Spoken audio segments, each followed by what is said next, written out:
U fabrici salame vlasnik Višla Kobas. Ovaj cigan ima puno masti. Trebao bi ga staviti u posebnu komoru. Za štrokave, znojave, buđave ljude. I salame pravim ja.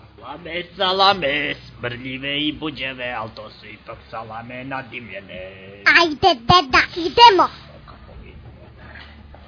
Nemoj se zajebavati s tim, nije sigurno. Laka je sve kinesko, nemaš para, kupaš kinesko, jebote. E pa ti kako Drži ćeš. ovo i popravi! Alo, pičko, lakše s tim.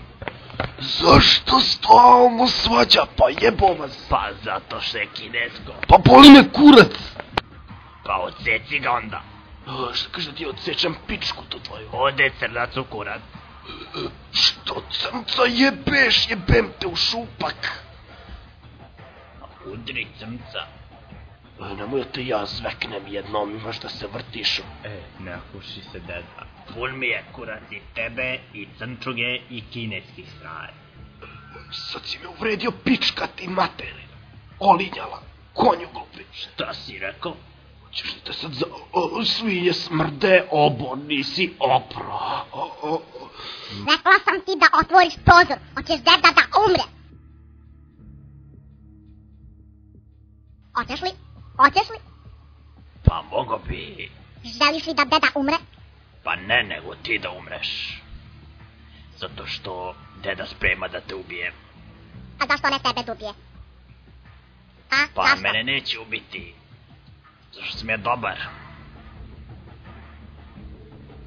Ti dobar, ja sam bolja od tebe. Tebe će dubije, zašto neće tebe dubije?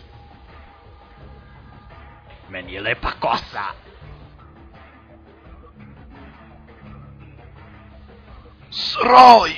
Srao je. Deda, jesi li dobro?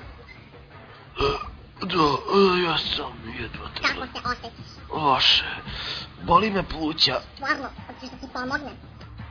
valjala bi kod cigara. I ovo je kinesko. Pazi da ti ne padne na glavu, ume da bude nesigurno. Znao sam, Bože.